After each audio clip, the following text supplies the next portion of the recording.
Bienvenue sur Leadershift, le podcast qui fait bouger votre leadership. Bonjour, c'est Vincent. Bienvenue dans un nouvel épisode de Leadershift. Encore un peu de retard cette semaine, mais on y est bientôt. Cette semaine, on va parler de procrastination et de la manière dont on traite la procrastination, qui est intuitivement un problème de planif, un problème de taille de tâche. Eh bien non. Imaginons un rapport à rendre vendredi. 3 heures de boulot, pas plus. Le lundi passe sans qu'on y pense ou qu'on y touche. Mardi, il y a encore mercredi, jeudi, tranquille. Mercredi, une réunion tombe droit bien pour s'imposer comme prétexte commode. J'ai pas le temps, la réunion, tu comprends, je dois préparer ma réunion. Jeudi 17h, j'ai pas touché à mon foutu rapport. Et donc jeudi soir, le rapport est bouclé en 2 heures, plutôt que 3. Vive l'efficience. Mais dans l'urgence. Alors la qualité de l'exercice reste à débattre, mais le prix payé en stress, lui, par contre, n'est pas à débattre. Alors, l'explication spontanée, c'est le manque de discipline, c'est la mauvaise gestion du temps, c'est pas prioriser. Donc, on m'envoie des gens en formation, par exemple, ou en coaching. On dit, il procrastine, il faut l'aider à gérer son temps. C'est pas du tout le mécanisme réel de la procrastination. Et ça, les procrastinateurs et trices le savent. Il y en a même qui le revendiquent d'ailleurs. Alors, voyons cela d'un peu plus près. Dans un article de 2013, Procrastination and the Priority of Short-Term Mood Regulation. Mood Regulation, Alors je vous épargne les noms des 2 scientifiques parce que je vais dire des bêtises.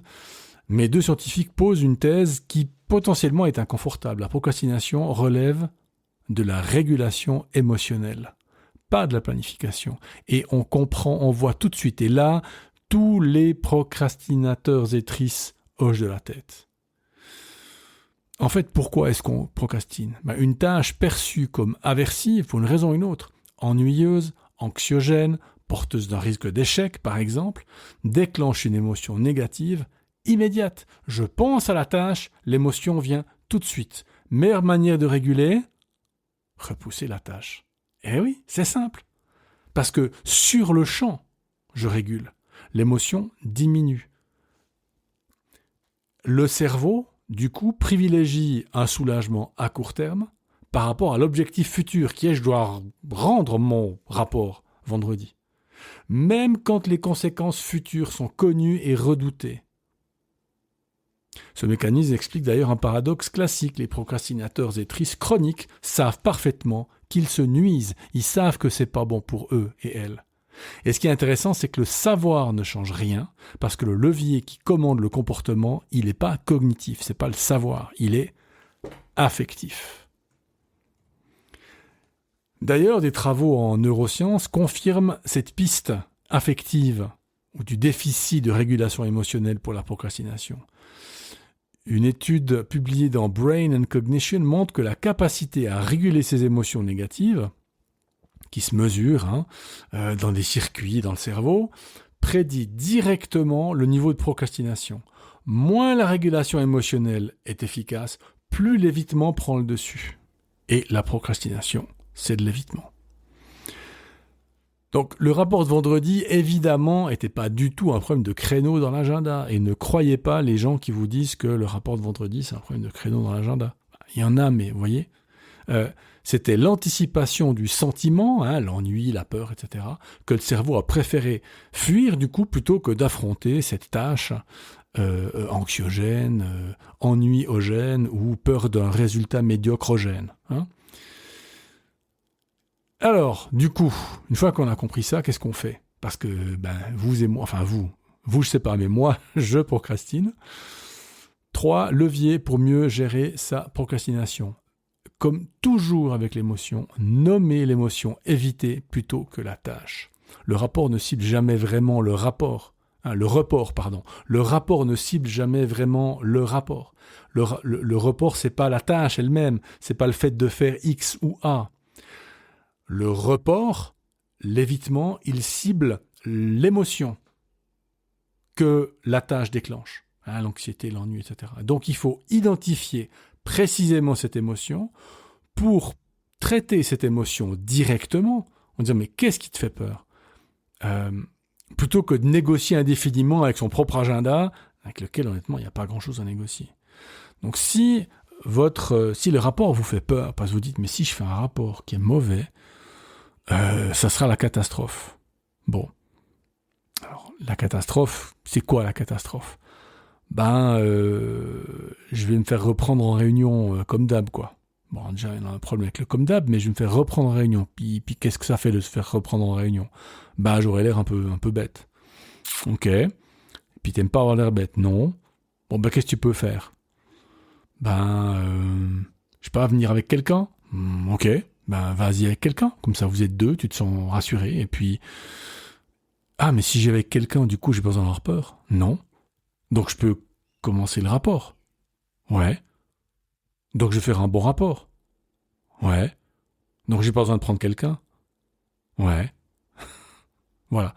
Donc, c'est ce genre de nommer l'émotion. Et donc, réduire l'aversion. Pas la charge de travail. Diviser une tâche en un premier pas, tout petit, machin, des choses que j'ai dites moi-même, réduit absolument pas l'émotion négative à l'avance. Elle reste intacte au moment de s'y mettre. Ce qui change par contre, et ça c'est vrai, c'est que l'action dépend pas de la résolution préalable de l'émotion. On agit malgré elle. En gros, on dit, maintenant t'es un grand garçon, tu t'y mets. Et sur 5 minutes, ce dont on s'aperçoit souvent, c'est que c'est moins pire que prévu. Moi je procrastine pour repasser. Secret. Je me force à m'y mettre, et je m'aperçois au bout de 5 minutes que franchement ça va. C'est pas si casse-pied. Et donc, ce mécanisme de résolution, c'est on réduit l'aversion en s'y mettant un petit bout. Donc, le fait de séparer en petites tâches, c'est pas la charge de travail qui diminue qui fait le truc, c'est le fait qu'on vit l'émotion sur un petit bout de temps et on s'aperçoit que c'est pas finalement aussi pénible que redouté. Et puis, une chose que je découvre en préparant cet épisode avec vous, c'est que se pardonner d'avoir procrastiné est utile. Il y a une étude qui montre qu'ils ont fait un questionnaire avec des étudiants. Et puis ils ont suivi des étudiants avant un examen. Et ceux qui étaient capables de se pardonner d'avoir procrastiné pour le premier examen, procrastinaient nettement moins pour le deuxième. C'est intéressant ça. Vous voyez que l'autocritique maintient le cycle parce que tu ajoutes encore une couche d'anxiété à la tâche qui est déjà aversive. Donc le pardon à soi-même retire cette couche d'aversion. Alors il reste l'anxiété qu'il faut traiter, mais au moins l'aversion, elle, a disparu. Alors qu'est-ce que ça change pour nous ?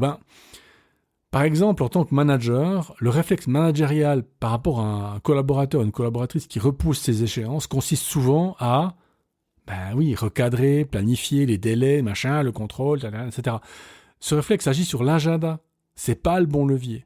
Il ajoute même sans le vouloir une pression et un jugement qui alimentent l'émotion négative de l'origine du report. Vous voyez ce que je veux dire ? C'est en plus du rapport que j'ai pas envie de faire pour vendredi, ou que j'ai peur de faire pour vendredi plutôt, en plus maintenant j'ai mon chef qui me rajoute une couche émotionnelle par-dessus. Et d'ailleurs, il y a une des scientifiques que je vous cite dans les notes du podcast qui a montré qu'un niveau élevé d'autocritique et un faible niveau d'autocompassion sont associés à davantage de procrastination et de stress. Un haut niveau élevé d'autocritique et un faible niveau d'autocompassion, c'est ce qu'on appelle avoir de grandes exigences vis-à-vis de soi-même. Et vous reconnaissez, du coup, c'est générateur de procrastination et de stress.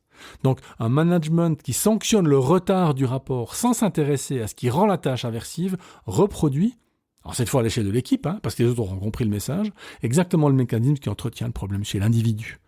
Donc, vous allez rendre procrastinateurs des gens qui ne l'étaient pas forcément avant. Donc, encore un cas, une situation dans laquelle les émotions nous montrent leur permanence. Les émotions sont partout, comme les aliens. Et donc, apprendre à les gérer, à les réguler, est définitivement une compétence hyper importante. Voilà, je vous laisse avec ça et je vous dis à la semaine prochaine. Ciao.